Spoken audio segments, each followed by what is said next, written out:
Olá, boa noite a todas e a todos. Eu me chamo Abel Medeiros de Lima, sou discente do mestrado profissional em Educação Física em Rede Nacional, PROEF, aqui no polo da Universidade Federal do Ceará. Faço parte da turma 6 e estamos concluindo a disciplina de Problemáticas da Educação Física, que tem como pré-requisito avaliativo a elaboração de um mapa conceitual. Então a ideia é que, através desse mapa, nós possamos discutir esse tema central, problemáticas da educação física, de forma articulada com as problematizações que foram levantadas ao longo das semanas. Então, logo na primeira semana, nós realizamos uma leitura e uma discussão sobre o abandono do trabalho docente, que teve como principal referencial teórico o texto do professor Fernando Gonzalez, intitulado Educação Física Escolar entre o rola-bola e a renovação pedagógica. Então, nesse texto, o autor vai destacar 4 aspectos importantes que nos permitem compreender esse processo de abandono do trabalho docente. Então, ele vai destacar como um primeiro ponto aí o processo de transformação da área, que surge a partir da crítica em relação à educação física no final dos anos 80 e 90.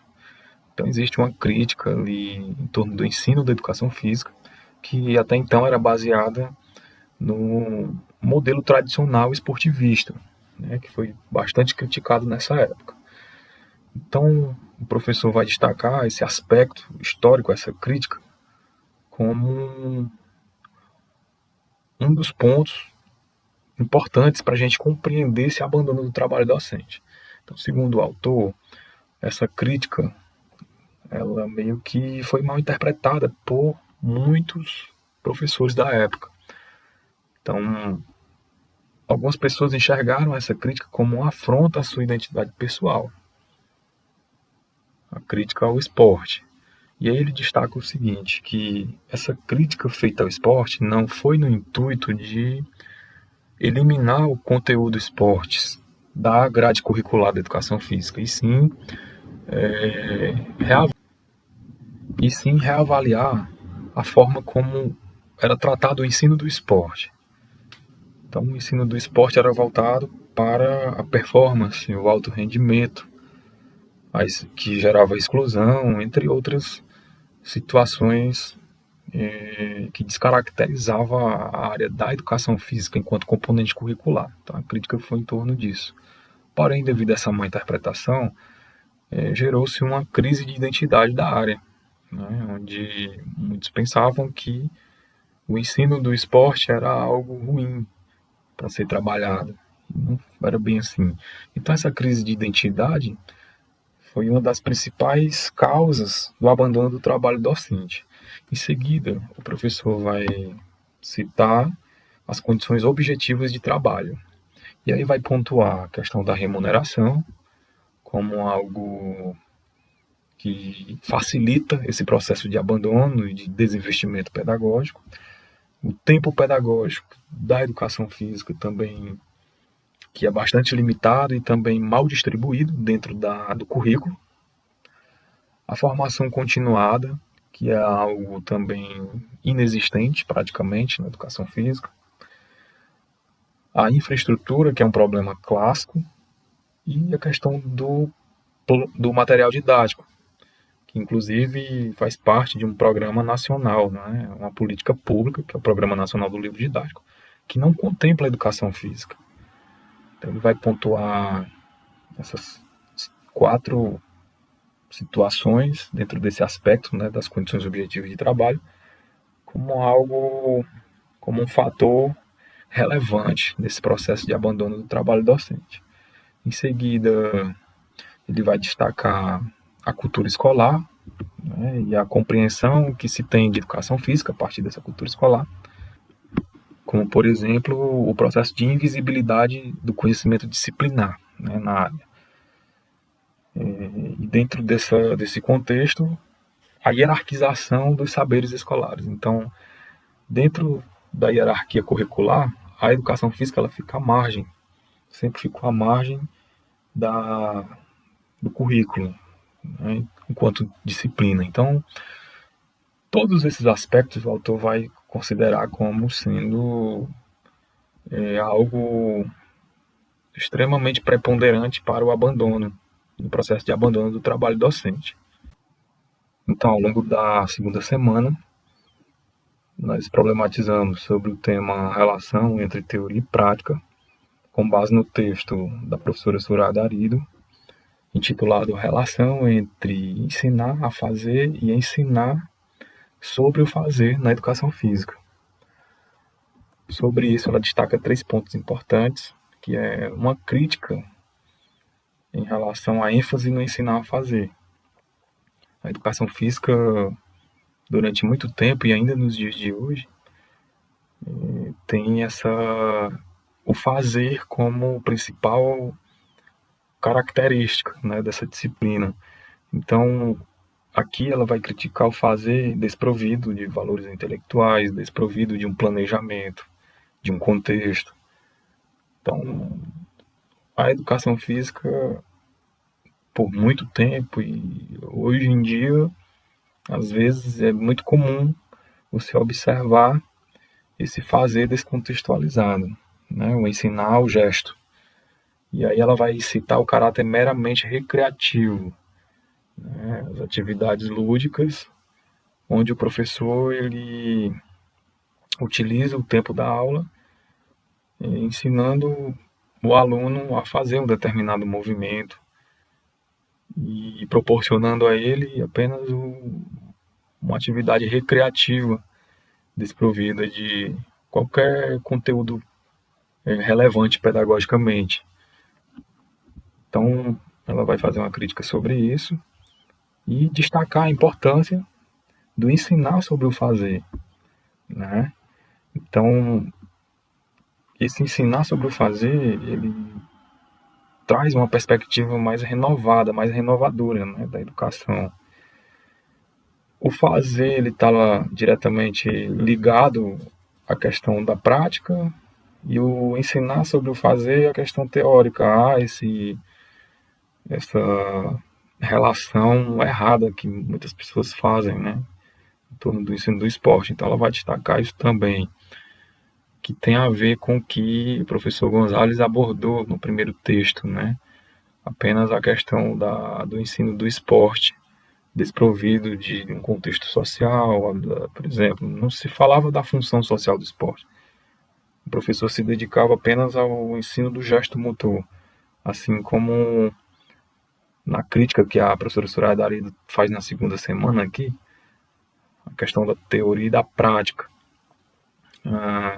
Então, toda prática ela deve ela é indissociada da teoria, assim como a teoria é algo indissociável da prática.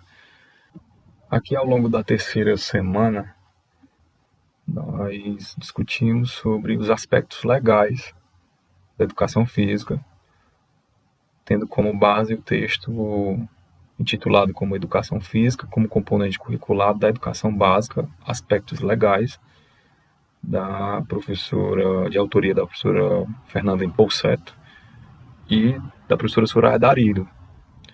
Então, no texto, elas vão destacar 3 pontos importantes também, que nos ajuda a compreender algumas problemáticas relacionadas à educação física. E tem uma relação também com as temáticas anteriores, que é o abandono do trabalho docente e a compreensão da relação entre a teoria e a prática.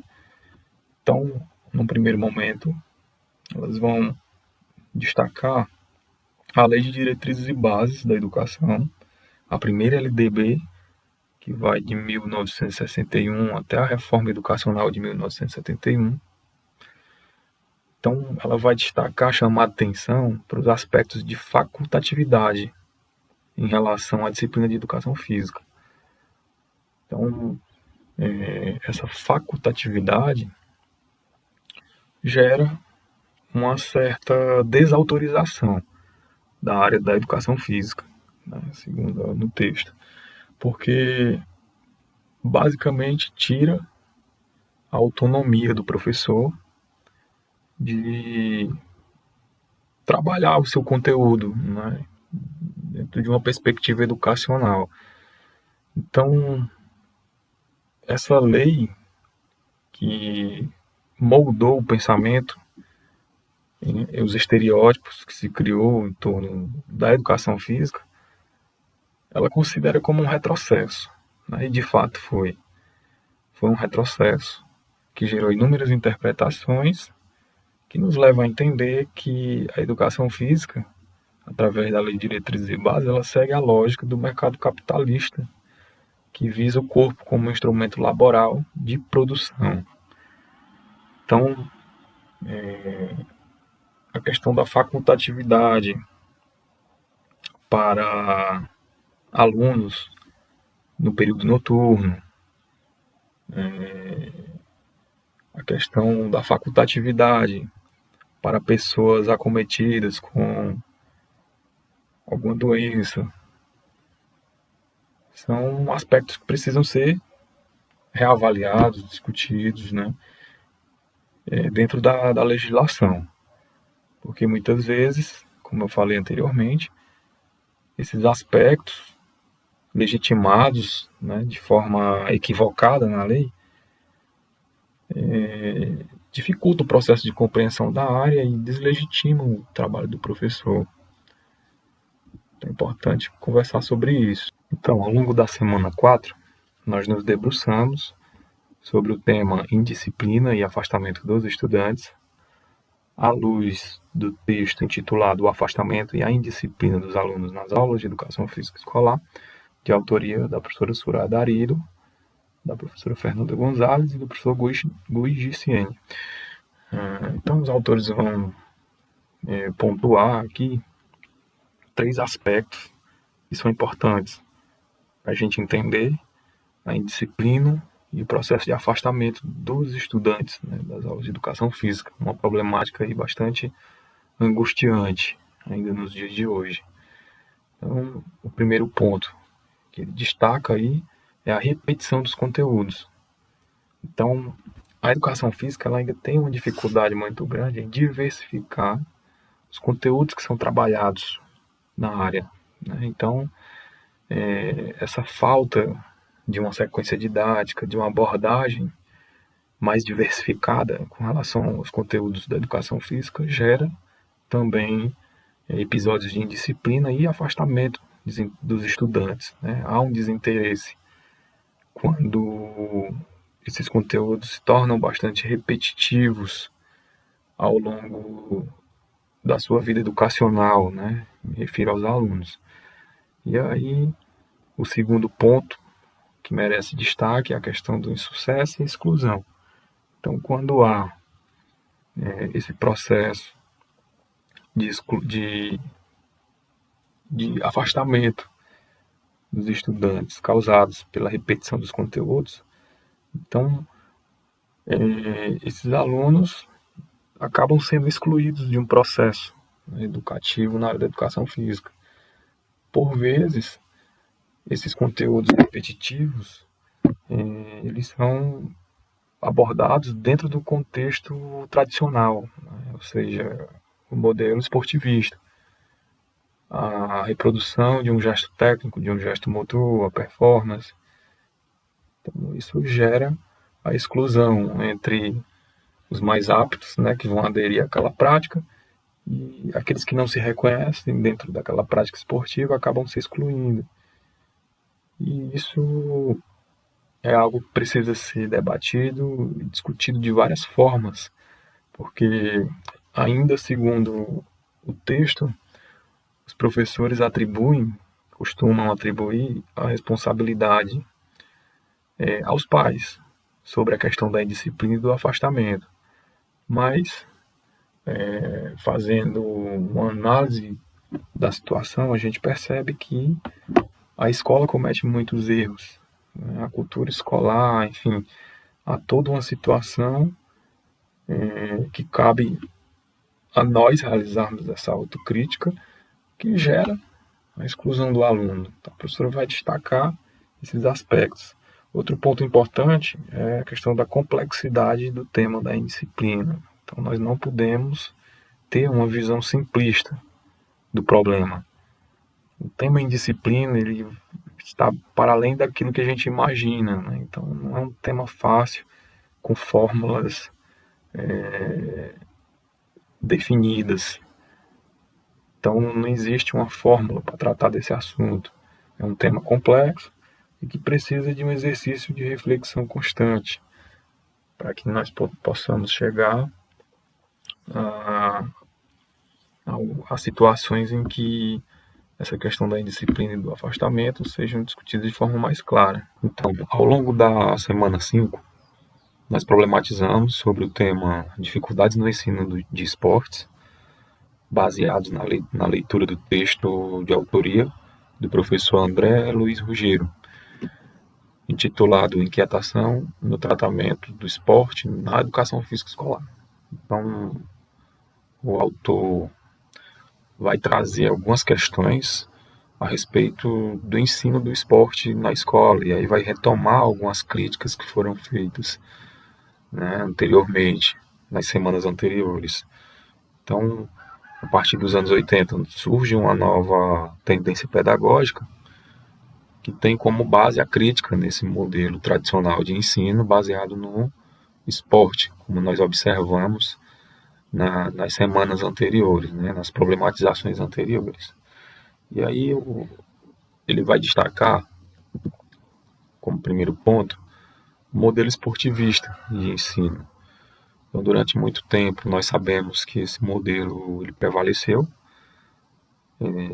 de forma bem clara, né, dentro do currículo da educação física, muitas vezes confundindo educação física com esporte, devido à ênfase que era dada, né, a essa característica de abordagem.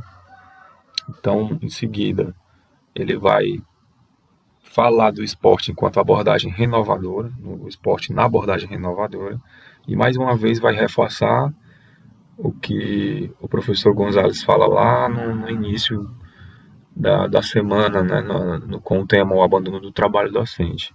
Ele vai destacar a questão da interpretação da crítica.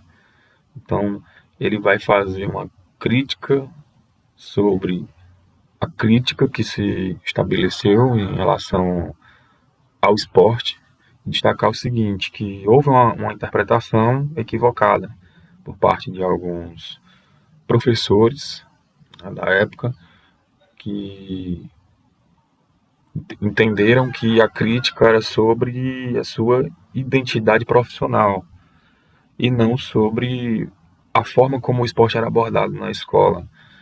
Então, muitos acreditavam que a crítica em relação ao modelo de ensino de esporte que prevalecia na época era uma crítica direta ao esporte, era uma forma de eliminar o conteúdo esportes da educação física, e não foi bem assim. Então, essa crítica dos anos 80, 90 se preocupou muito em colocar em evidência a, o esporte, né, de forma que muitos acreditaram que ensinar esporte seria algo antipedagógico. Então ele deixa claro aqui que a abordagem, a crítica era sobre a abordagem, a forma como o esporte era abordado, as características de rendimento, a alta performance, a competitividade. Isso não podia mais ser tratado dentro da temática esporte. Então, ele vai destacar então a importância do esporte na perspectiva da abordagem renovadora. Então, a partir daí, considerando a crítica, é importante destacar que o esporte ele deve ser um conteúdo visto do ponto de vista sociocultural. Então, já muda um pouco essa questão do biologicismo, da forma tradicional como era abordado. Então, ele vai destacar a função social do esporte, a questão de gênero, enfim, o esporte para além da questão do rendimento. Ele destaca isso no segundo ponto, na perspectiva da abordagem renovadora. E em seguida ele vai questionar, trazer um questionamento que é o que e por que, o que ensinar e por que ensinar, né, esporte na escola. Então ele vai destacar que o esporte é um conteúdo que faz parte do currículo, extremamente importante, por ser um elemento sociocultural, né? Existem diversas modalidades esportivas que colocam o esporte como um fenômeno sociocultural e que precisa ser trabalhado dentro da cultura corporal, mas de forma renovadora, né? Considerando todas as suas características sociais e enquanto parte do currículo. Bom, ao longo da semana 6, nós problematizamos sobre o tema questões de gênero, com base no texto do professor Osmar Moreira Júnior, intitulado Educação Física Escolar e a Questão de Gênero. Então, o texto vai trazer alguns aspectos interessantes a serem discutidos. E o primeiro aspecto é a questão das aulas mistas e a equidade de gênero. Então, o autor ele vai provocar o leitor, né, ou seja, alguns professores, os professores, para a questão das aulas mistas e separadas por gênero. Né? Nós sabemos que os professores muitas vezes não têm essa autonomia de separar as turmas. Essa demanda já vem geralmente do núcleo gestor da escola. As turmas já vêm separadas ou não. E cabe ao professor aplicar o conteúdo, né, que ele planejou, considerando a disposição dessas turmas, né, se é separado ou não. E aí o autor vai provocar os professores, meio que perguntando o que os professores acham, né, dessa separação por gênero. Se isso afeta a qualidade do aprendizado, se essa questão também reforça alguns estereótipos sobre o ensino, né, na educação física, enfim. Ele vai trazer essa problematização. Em seguida, ele vai apresentar aqui alguns conceitos relacionados à questão de gênero e sexo, que muitas vezes são conceitos que são bastante confundidos dentro da nossa sociedade de um modo geral, e na educação não é diferente. Então, muitas vezes o conceito de gênero é confundido com a questão do sexo, né? Quando na verdade gênero está atrelado à questão, aos aspectos sociais, e o sexo à questão biológica. São duas coisas totalmente diferentes. E isso influencia totalmente na forma como a gente aborda os conteúdos, né, da turma. Então ele vai fazer uma explanação sobre essas diferenças e em seguida vai tratar da questão da construção cultural dos corpos masculinos e femininos. E aí vai trazer algumas experiências sociais, que inclusive nós utilizamos como proposta para trabalhar essa questão de gênero na escola, né? Que foram alguns vídeos que tratam exatamente dessa questão do estereótipo de gênero, né? Desse preconceito de gênero, principalmente com relação ao público feminino no futebol, nos esportes, né, de um modo geral. Então, nós aplicamos essas experiências sociais e fizemos uma discussão sobre elas. A primeira foi sobre o esporte, né, a participação das mulheres no esporte, onde nós aplicamos em uma determinada turma essa experiência através de um vídeo que mostrava a prática de um determinado esporte sem que quem estivesse assistindo não conseguia identificar o sexo do sujeito, da pessoa que estava praticando aquele esporte, né? E aí os alunos foram questionados sobre quem fez o gol, quem fez a cesta. E é incrível como prevaleceu a figura masculina das práticas esportivas. Então, o autor também vai fazer uma reflexão sobre a masculinização, né, do esporte e o afastamento do público feminino, e, enfim, essa questão de gênero é uma das problemáticas da educação física que precisa ser abordada de uma forma mais clara, né, por todos nós professores. E aí é uma questão que atravessa também os temas, as problemáticas que a gente discutiu anteriormente, como a questão da dificuldade do ensino do esporte, né? Então, o esporte, enquanto performance, precisa ser desconstruído dentro do espaço escolar, e a gente precisa começar a refletir sobre as questões de gênero, né? A participação das mulheres na prática esportiva, a questão social, a função social do esporte, e etc. Bom, para finalizar a disciplina com a semana 7, foi proposta a leitura da obra Pedagogia do Oprimido, de Paulo Freire, e a sugestão de um ensaio reflexivo que evidencie as problemáticas vivenciadas no contexto das nossas aulas de educação física. Então, à luz da pedagogia freiriana, vamos tentar buscar alternativas para superar os problemas enfrentados, como as problemáticas que foram discutidas anteriormente, relacionadas ao abandono do trabalho docente, aspectos legais, indisciplina dos estudantes, dificuldade sobre o ensino do esporte, questões de gênero.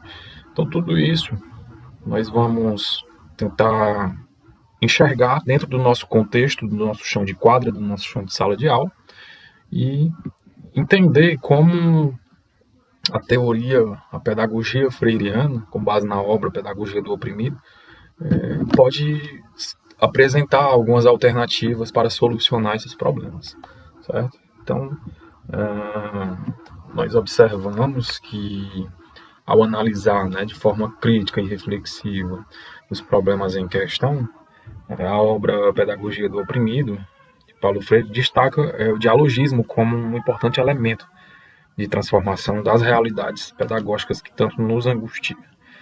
Então, em outras palavras, eu posso dizer que Paulo Freire evidencia a importância do diálogo como um facilitador, né, do processo educativo, como prática de liberdade. Ele vai citar a palavra liberdade também como algo importante quando se fala em autonomia do aluno, do professor, o aluno como centro do processo de ensino-aprendizagem.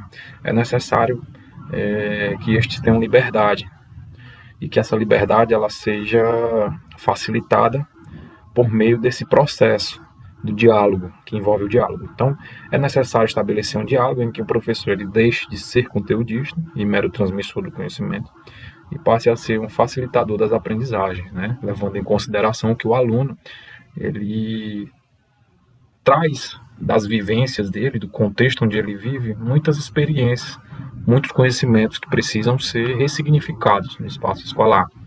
Então, essas questões, elas atravessam, né, vários aspectos da educação física, principalmente essa questão das problemáticas. Então, esse foi o nosso mapa conceitual, e agradeço a sugestão da atividade, e até breve.